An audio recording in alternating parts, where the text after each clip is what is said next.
نحمده ونصلي ونسلم على رسوله الكريم اما بعد فاعوذ بالله من الشيطان الرجيم بسم الله الرحمن الرحيم ولا يأتل أولو الفضل منكم والسعة أن يؤتوا أولي القربى والمساكين والمهاجرين في سبيل الله وليعفوا وليصفحوا ألا تحبون أن يغفر الله لكم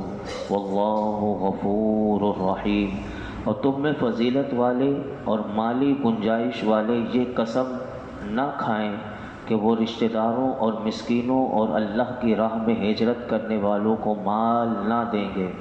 اور انہیں چاہیے کہ معاف کر دیں اور درگزر کریں۔ کیا تم اس بات کو پسند نہیں کرتے کہ اللہ تمہاری بخشش فرما دے اور اللہ بخشنے والا مہربان ہے۔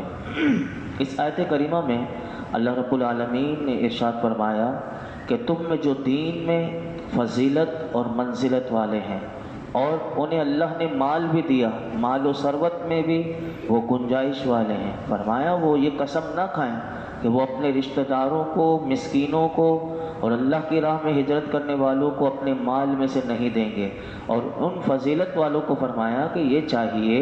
کہ وہ معاف کر دیا کریں اور درگزر کیا کریں۔ پھر کتنی خوبصورت انداز میں آگے فرمایا، کیا تم اس بات کو پسند نہیں کرتے کہ اللہ تمہاری بخشش فرما دے اور اللہ بخشنے والا مہربان ہے۔ اس آیت کریمہ کا شان نزول سن لیجئے۔ اس آیت کریمہ کا شان نزول یہ ہے کہ یہ آیت کریمہ حضرت ابو بکر صدیق رضی اللہ تعالیٰ عنہ کے حق میں نازل ہوئی۔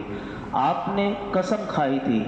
کہ حضرت مصطح رضی اللہ تعالیٰ عنہ یہ بدری صحابی بھی ہیں اور یہ حضرت ابو بکر صدیق رضی اللہ تعالیٰ عنہ کے خالہ کے بیٹے بھی تھے۔ یہ ان الزام لگانے والوں میں یہ بھی شامل ہو گئے تھے، کیونکہ وہ عبداللہ بن ابی ابن سلول جو رئیس المنافقین تھا، جو اس نے پروپیگنڈا کیا تھا، تو آپ کی بیٹی کے خلاف جو سازش چلی تھی اس میں یہ بھی آ گئے تھے۔ تو آپ کو آپ کے دل کو صدمہ پہنچا تھا کہ جو میری خالہ کا بیٹا اور وہی میرے گھر کے اہل کے ساتھ ایسا سلوک کر رہا ہے، لیکن یہ کیونکہ مہاجر بھی تھے اور بدری صحابی بھی تھے، تو حضرت عائشہ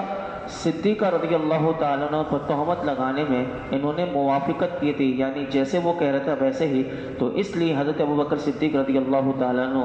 آپ اس کی مدد کیا کرتے تھے، یعنی یہ بہت قریب تھے، آپ ان کا پورا خرچہ وغیرہ اٹھایا کرتے تھے۔ لیکن جب یہ حرکت ہوئی تو آپ نے قسم کھائی کہ میں اس کی مدد نہیں کروں گا۔ لیکن اللہ اکبر، اللہ تعالیٰ کیسے اپنے نبی کی اور نبی کے اصحاب کی تربیت فرماتا ہے۔ جملے کا آغاز کتنا خوبصورت کیا، فرمایا تم میں جو فضیلت والے، یعنی حضرت ابو بکر صدیق رضی اللہ تعالیٰ عنہ اللہ کے نزدیک کیسے یعنی بلند مرتبہ ہے، فرمایا فضیلت والے، یعنی آپ کی فضیلت قرآن بتا رہا ہے کہ حضرت ابو بکر صدیق رضی اللہ تعالیٰ، اور فرمایا مالی گنجائش والے یہ قسم نہ کھائیں کہ وہ رشتہ داروں کی مدد اور مسکینوں کی مدد نہیں کریں گے۔ جب حضرت ابو بکر صدیق رضی اللہ تعالیٰ عنہ کو یہ آیت کریمہ پتہ چلی کہ اللہ نے میرے بارے میں یہ آیت کریمہ نازل کی ہے اور اللہ نے خود مجھے یہ کہا کہ کیا تم یہ اس بات کو پسند نہیں کرتے کہ اللہ تمہاری بخشش فرما دے اور اللہ بخشنے والا مہربان ہے۔ آپ دیکھیے کہ حضور کی زبان سے سن چکے ہیں کہ وہ جنت کا مژدہ سن چکے ہیں، کئی بار میرے آقا علیہ الصلوۃ والسلام کے ساتھ یعنی جنت کی بشارت جن کو مل چکی ہو، لیکن قرآن نازل ہوتا تھا تو اس وقت ان کی آرزو کیا ہوتی تھی۔ جب یہ پتہ چلا کہ میرے بارے میں یہ آیت نازل ہوئی تو فوراً کہنے لگے حضرت ابو بکر صدیق کہ بے شک میری آرزو یہ ہے کہ اللہ رب العالمین میری مغفرت کر دے، اور میں حضرت مصطح رضی اللہ تعالیٰ کے ساتھ جو سلوک کرتا تھا میں اس کو کبھی موقوف نہیں کروں گا۔ چنانچہ آپ نے فوراً ان کی مدد کرنا شروع کر دی۔ تو یہ ہے، دیکھیے یہ قرآن سکھا رہا ہے کہ انسان ہو سکتا ہے غلطی سب سے ہو جاتی ہے، لیکن یہ نہیں کہ اگر وہ مدد کرتا تھا کسی رشتہ داروں کی، مسکینوں کی اپنے خاندان میں سے، تو یہ نہیں کہ اگر اس کی طرف سے اس کو کوئی اذیت پہنچ گئی تو وہ اس کی مدد کرنا چھوڑ دے، یہ اللہ کو پسند نہیں، بلکہ اللہ کو پسند یہ ہے کہ معاف کر دیا جائے، درگزر کیا جائے۔ اس آیت سے علماء کہتے ہیں 3 مسائل معلوم ہوئے۔ نمبر 1، اگر کوئی شخص قسم کھا لے کہ میں یہ کام نہیں کروں گا اور اسے پتہ چل جائے کہ یہ کام نہ کرنے کی جو میں نے قسم کھائی اس سے بہتر یہ ہے کہ وہ کام کر لیا جائے، تو علماء نے کہا کہ پھر وہ کام کر لے اور پھر قسم کا کفارہ دے دے، قسم کو توڑ دے، لیکن وہ کام اچھا ہے تو اس کام کو وہ ضرور کر لے۔ اور اس کا ثبوت جو ہے وہ حدیث پاک سے ملتا ہے۔ حضرت ابو ہریرہ رضی اللہ تعالیٰ عنہ سے روایت ہے کہ رسول اللہ صلی اللہ علیہ وسلم نے ارشاد فرمایا کہ جو شخص قسم کھائے اور دوسری چیز اس سے بہتر پائے تو فرمایا قسم کا کفارہ دے دے اور وہ کام کر لے۔ دوسری بات جو علماء نے کہا اس آیت سے یہ پتہ چلی کہ حضرت ابو بکر صدیق رضی اللہ تعالیٰ عنہ کی فضیلت بھی ثابت ہوئی اور آپ کو اللہ نے اولو الفضل فرمایا۔ اور تیسری بات یہ پتہ چلی کہ رسول اللہ صلی اللہ علیہ وسلم اور دیگر انبیاء اور رسل کے بعد اس کائنات میں اگر کسی کا مرتبہ ہے تو وہ حضرت ابو بکر صدیق رضی اللہ تعالیٰ عنہ تمام مخلوق سے افضل ہیں، انبیاء کے بعد اور رسول اللہ کے بعد اگر کوئی افضل ہے تو اس کائنات میں وہ حضرت ابو بکر صدیق ہیں کہ جن کی شان کو قرآن بیان کرتا ہے۔ آگے ارشاد فرمایا ان الذين يرمون المحصنات الغافلات المؤمنات لعنوا في الدنيا والآخرة ولهم عذاب عظیم۔ فرمایا کہ بے شک وہ لوگ کہ جو عیب لگاتے ہیں انجان پارسا ایمان والیوں کو، ان پر لعنت ہے دنیا اور آخرت میں اور ان کے لیے بڑا عذاب ہے۔ آپ اندازہ لگائیے کہ یہاں سے پہلے جو آیات تھیں کہ حضرت عائشہ صدیقہ رضی اللہ تعالیٰ عنہ پر جنہوں نے الزام لگایا تھا اور جنہوں نے اپنی کمینگی اور سفلگی کا اظہار کیا تھا، اللہ رب العالمین نے ان کی سزائیں بیان کی۔ سب کچھ بیان کرنے کے بعد اب حضرت صدیقہ رضی اللہ تعالیٰ عنہ کی جو خادمہ ہیں، جو کنیزیں ہیں، جو قیامت تک آنے والی جو عورتیں ہیں کہ ان کی آبرو اور عزت پر بھی کوئی حملہ نہ کر سکے، اللہ رب العالمین نے یہاں پر ان کا ذکر کیا اور فرمایا کہ وہ عورتیں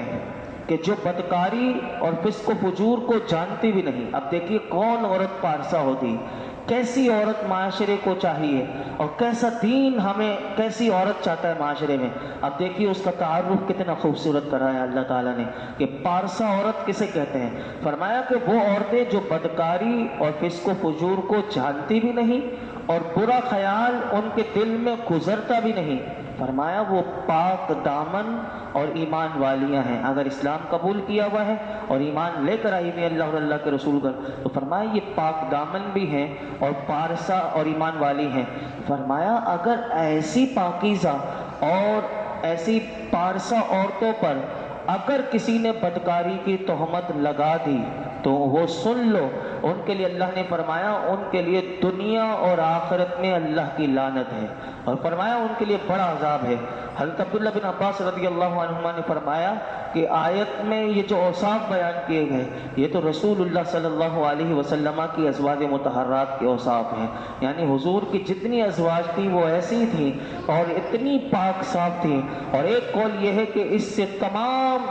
قیامت تک آنے والی ایماندار اور پارسا عورتیں مراد ہیں کہ دنیا میں اگر ایسی پارسا اور ایماندار عورتوں پر اگر کسی نے عیب لگایا تو وہ سن لے کہ ان کے اوپر اللہ کی لعنت ہے اور دنیا میں بھی لعنت ہے اور آخرت میں بھی ان کے لیے بہت بڑا عذاب ہے۔ یاد رکھیے گا، اسی لیے میرے آقا علیہ الصلوۃ والسلام کی ایک حدیث پاک بھی میں آپ کے سامنے رکھ دوں کہ رسول اللہ صلی اللہ علیہ وسلم نے ارشاد فرمایا 7 ہلاک کر دینے والی چیزوں سے اپنے آپ کو بچاؤ۔ نمبر 1، حضور سے پوچھا گیا رسول اللہ وہ کون سی چیزیں ہیں کہ جو انسان کو ہلاک کر دیتی ہیں؟ وہ 7 چیزیں۔ تو میرے آقا علیہ الصلوۃ والسلام نے ارشاد فرمایا وہ 7 چیزیں جو انسان کو برباد کر دیتی ہیں وہ یہ ہیں۔ نمبر 1 فرمایا اللہ رب العالمین کے ساتھ کسی کا شریک ٹھہرانا یعنی شرک کرنا۔ نمبر 2 جادو کرنا، کسی پر جادو کروانا، یہ انسان کو برباد کر دے گا۔ وہ سامنے والے کو برباد کرنا چاہتا ہے لیکن وہ خود بھی برباد ہوگا۔ نمبر 3 فرمایا کسی بے گناہ کو قتل کرنا، وہ بچے گا نہیں۔ نمبر 4 سود کھانا، آپ بتا دیجئے جو سود کھانے والا کوئی بھی آج تک وہ پھلا پھولا نہیں بلکہ وہ تباہ و برباد ہی دنیا میں ہوا ہے۔ نمبر 5 کہ یتیم کا مال کھانا، اپنے گھر میں سے بھی بعض لوگ یہ سمجھتے نہیں کہ بھائی اگر انتقال ہو جائے، اس کی اولاد یتیم ہوتی ہے، اگر اس کا پیسہ ہوتا ہے لوگ کھا جاتے ہیں، وہ یتیم اس کے بچے ہوتے ہیں، لوگ سارا ہڑپ کر جاتے ہیں، وہ یہ نہ سمجھے کہ وہ بچ جائے گا۔ فرمایا، حضور نے فرمایا یہ ہلاک کرنے والی چیزوں میں سے ایک یہ بھی چیز ہے کہ کسی یتیم کا مال کھا جانا۔ نمبر 6، میدان جنگ میں جائے اور میدان جنگ سے بھاگ جائے، نمبر 6۔ اور نمبر 7 فرمایا، پاک دامن انجان ایماندار خواتین پر جھوٹی تہمت لگانا، یہ بھی انسان کو برباد کر دیتی ہے۔ تو یہ بھی ہمارے معاشرے میں اس کو بھی ہمیں سوچنا چاہیے۔ آگے دیکھیے، آگے پھر اللہ رب العالمین اب کیا فرماتا ہے؟ فرمایا کہ جس نے کسی پر تہمت تو لگا دی، اب اس کا کیا ہوگا قیامت کے دن؟ اس کے لیے آگے ارشاد فرمایا، یوم تشہد علیہم السنتہم وایدیہم وارجلہم بما کانوا یعملون، جس دن ان کے خلاف ان کی زبانیں اور ان کے ہاتھ اور ان کے پاؤں ان کے اعمال کی گواہی دیں گے۔ یعنی فرمایا قیامت کے دن دنیا میں تو کسی پر بھی عیب لگا دیا، فرمایا قیامت کے دن وہ بچ نہیں سکے گا، اس کی زبان پہلے بولے گی، پھر زبان کو مہر لگا کر پھر اس کے اعضاء کو کہیں گے، ہاتھ کو کہیں گے تو بول، پاؤں کو کہیں گے تو بول اور گواہی دے۔ تو فرمایا زبان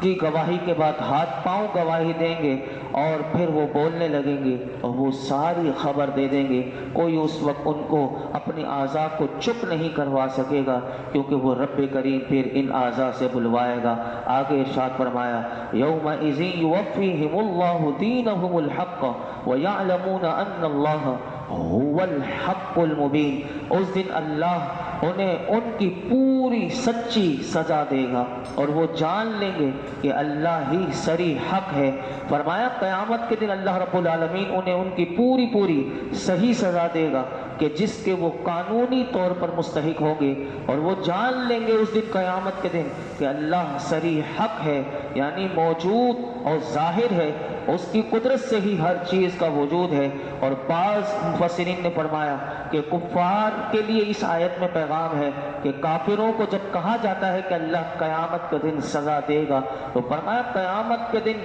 وہ کفار جو ہیں وہ دنیا میں اللہ کے وعدوں میں شک کرتے تھے، وہ قرآن پڑھ کر قرآن سن کر یہ سمجھتے تھے کہ یہ تو کوئی شک، ان کو دل میں یقین نہیں آتا تھا۔ کہا قیامت کے دن وہ آخرت میں جب ان کو ان کے اعمال کی جزا دی جائے گی، فرمایا کہ ان وعدوں کا حق ہونا ان پر ظاہر ہو جائے گا۔ اور یہاں سے یہاں پر علماء نے ایک اور بات بھی لکھی کہ یہاں تک کی آیات میں اگر آپ دیکھیں تو اللہ رب العالمین نے کسی گناہ پر قرآن میں آپ دیکھیں گے اتنی ایسی سختی اور شدت اور تکرار، یعنی بار بار آیات کا ذکر کرنا، وہ اس آیت یہ سورہ نور کی آیات میں ملتا ہے۔ تو یہاں سے علماء کہتے ہیں یہ پتہ چلا کہ حضرت عائشہ صدیقہ رضی اللہ تعالیٰ عنہ پر اوپر جنہوں نے بہتان باندھا تھا، کیسی اللہ نے ان کی سختی کی، بار بار ان کی شدت اور تکرار کا ذکر کیا۔ تو یہاں سے یہ بات پتہ چلی کہ رسول اللہ صلی اللہ علیہ وسلم کی رفعت منزلت کو اللہ نے ظاہر کیا ان آیات میں،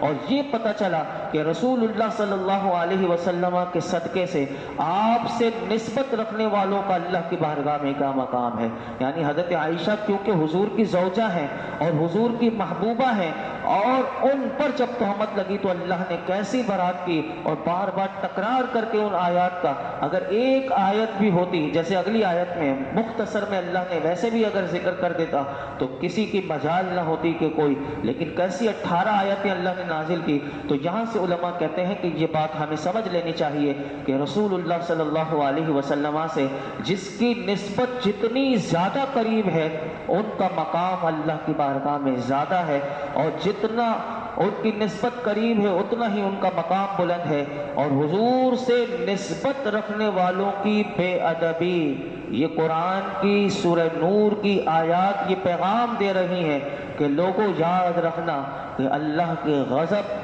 اور جلال کا وہ حقدار بن جاتا ہے کہ جو رسول اللہ صلی اللہ علیہ وسلم سے نسبت رکھنے والوں کی بھی ادبی کرتا ہے، وہ کبھی بھی اللہ کے جلال اور غضب سے دنیا میں نہ بچے گا اور نہ آخرت میں بچے گا۔ اگلی آیت سنیے، کیا خوبصورت آیت ہے، اور اسی پر میں اپنی گفتگو مکمل کروں گا۔ الخبیثات للخبیثین والخبیثون للخبیثات والطیبات للطیبین